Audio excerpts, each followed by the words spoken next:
hindi ako bratinela o spoiled brat. Ang budget ng Pilipinas ay hawak lang ng 2 tao. Magandang araw po, Madam Vice President. Una sa lahat, nagpapasalamat po kami sa pagkakataon na binigyan niyo po sa amin at makapagtanong po sa inyo. Pero bago po ang lahat, ma'am, ano po ba ang dahilan at nabigyan niyo po kami ng pagkakataon na magpaunlak po kayo ng interview? Maraming salamat sa pagkakataon na ibinigay sa akin ngayong araw na ito. Nagpa-interview ako dahil gusto ko na malaman ng taong bayan at ma-explain sa taong bayan kung bakit hindi ako sumasagot sa question and answer sa budget hearing ng Office of the Vice President para sa budget proposal namin 2025. Gusto ko kasi na maintindihan ng taong bayan saan ba ako nanggagaling. Madam Vice President, sa mga nakaraang linggo po, naging laman ng balita ang naganap na hearing sa House of Representatives po para sa 2025 OVP budget. May mga nagsasabi na nag-asal bratinelya daw po kayo, lalo na sa House of Representatives. Hindi daw po kasi kayo sanay na matanong sa mga bagay-bagay, kaya ganoon na lamang po ang naging asta ninyo. Ano po ang reaksyon niyo dito? Sanay ako na sumagot sa mga tanong ng mga bagay-bagay. Kaya nga, di ba, nagbibigay ako ng mga interview, kahit hindi siya arranged na interview, mga ambush interview ng media, kung saan nakukuha nila yung mga katanungan ng taong bayan. Sanay ako sa ganyan. At alam ng taong bayan na hindi ako bratinela o spoiled brat dahil kilala nila ako simula nung ako ay nasa Davao pa, simula nung ako ay mayor pa, hanggang naging vice president ako. Kilala ako ng taong bayan na hindi ko inaabuso ang aking power at ang aking authority sa lahat ng mga opisina na nahawakan ko. Testigo ko ang buong bayan na hindi ako isang spoiled brat. In fact, nung ako ay lumalaki, hindi naman, ang mga kaibigan ko, hindi naman sila galing sa political na pamilya, sa mga mayayaman na pamilya, sa mga powerful na pamilya. Sila ay mga ordinaryong tao lamang at yun ang kinalakihan ko. Isang ordinaryong environment ng isang ordinaryong citizen ng ating bayan. Sa palagay ko, hindi lang sanay ang iilan na mga miyembro ng House of Representatives na hindi nila makuha yung gusto nila at gusto nilang marinig na sagot. At hindi sanay yung mga iilan na mga representatives natin na sinasagot sila sa kanilang mga patutsada. Kaya sa tingin ko, isa din itong parang atake din nila na parang, oh, bratinela yan. Kahit na sumagot naman ako, hindi nga lang sa gusto nila. Kaugnay dyan, Madam Vice President, dito sa budget hearing, naniniwala po ba kayo na may kapangyarihan talaga ang Kongreso na busisiin ang budget po ng bawat ahensya ng gobyerno? Siyempre, oo. Nakalagay yan sa ating saligang batas na ang Kongreso natin ang merong power of the purse. Kaya nga, di ba, merong mga budget hearings at merong pagpasa ng budget mula sa House of Representatives at sa Senado natin, sa Kongreso natin. Kinikilala natin yan. Kaya nga, di ba, pumunta tayo doon sa Senate hearing, pumunta tayo doon sa House of Representatives na hearing dahil nagpresenta tayo ng budget. Ang ginawa ko lang ay sinabi ko, i-forgo namin yung question and answer na parte ng budget hearing.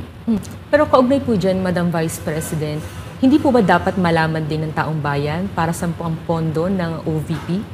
At saan po gagamitin itong panukala po for 2025? Yes, napakahalaga sa akin na malaman ng taong bayan ang Office of the Vice President budget proposal. Kaya nga, bago kami pumunta sa Senate, bago kami pumunta sa House, ay pinublish namin yung budget proposal namin sa aming website, sa Office of the Vice President, sa social media platforms namin. Ginawa namin siyang madaling intindihin ng taong bayan kung saan papunta yung budget proposal ng Office of the Vice President. Ma'am, going back dun po kaninang sinabi nyo na yung ilang beses nyo pong sagot sa mga kongresista that you will forgo the opportunity to defend the 2025 budget proposal of the OVP and will defer to the wisdom of the Congress, bakit tila daw po iniiwasan ninyo? Parang ganun po yung lumalabas daw. Oo.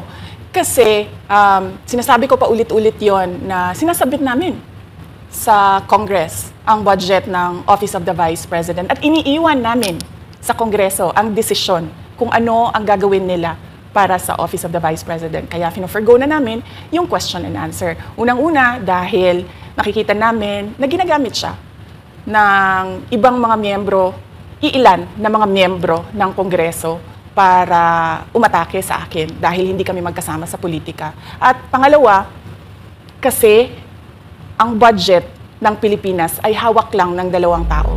Hawak lang siya ni Congressman Zaldico at ni Congressman Martin Romualdez. Yan ang katotohanan. Halimbawa ko dito, medyo mahaba ito, kaya pagpasensyahan mo. Ang halimbawa ko dito, sa DepEd muna tayo. Sa Department of Education, noong taong 2023, merong 5 billion na inapprove para sa classroom construction. Nagulat ako kasi merong mga lumapit na miyembro ng House na humihingi. Hinihingi nila yung 5 billion, parte ng 5 billion na budget. Wala kasi akong experience sa ganyan. At saka ang pagkakaintindi ko, pag in-approve na yan ng Office of the President, ibibigay na yan, pagdediretso na yon sa approval at trabaho ng Department of Education sa construction ng mga classroom. Nagulat ako, may humingi. Magkano ba ang amin dyan? Magkano ba ang amin dyan? So sinabi ko, hindi pwede ito. Kasi, ang mangyayari nito, hindi magagawa ng Department of Education ang trabaho namin na mag-construct ng classroom ayon sa classroom backlog at sa prioritization base sa backlog at sa classroom construction. So sinabihan ko yung isang congressman, sabihan ninyo si Martin Romualdez na hindi pwede chap-chapin ang classroom construction na 5 billion. Kaya kung makikita ninyo sa budget proposal na approved ng Office of the President, 5 billion yon. Pero nung lumabas yung GAA o yung budget approved noong 2023, naging 15 billion siya. Dahil hindi nga ako pumayag na kunin yung 5 billion, dinagdagan nila ng 10 billion yung classroom construction ng Department of Education. Yung 10 billion na yon hindi kontrolado ng Department of Education. Controlled yon ni Congressman Zaldico at Congressman Martin Romualdez. Hindi ko na kailangan ng corroborative witness dito dahil makikita niyo yon sa papel. Makikita ng taong bayan yon sa papel. NEP, 5 billion, lumabas ang budget approved, 15 billion. So maiintindihan niyo, 'di ba? Bakit pa tayo magbo-budget hearing para sa Office of the Vice President? 2 tao lang naman ang nasusunod sa budget ng bayan natin. Halimbawa, taong 2024. Kung makikita nyo, ang approved na budget ng Office of the President para sa classroom construction ay 19 billion. Noong lumabas na ang House version ng Appropriations Bill, ay naging 24 billion ito. So, approved 19 billion, paglabas sa House, naging 24 billion.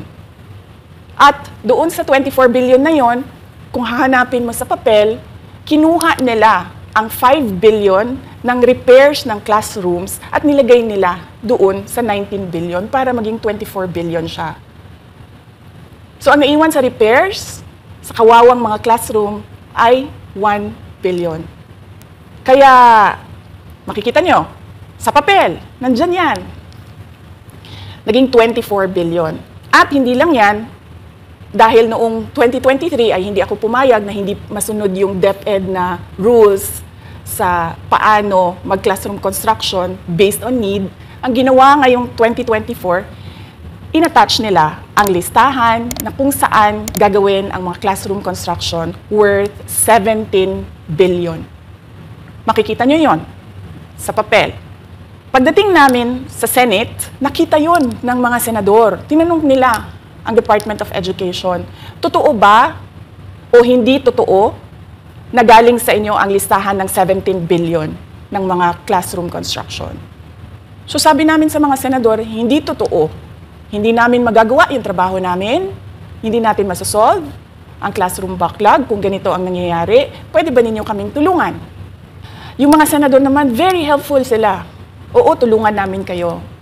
Kaya nga kung makikita ninyo sa interpellation ng isang senador doon sa budget hearing sa Senate, tinanong niya diretso, galing ba sa DepEd ang listahan ng 17 billion?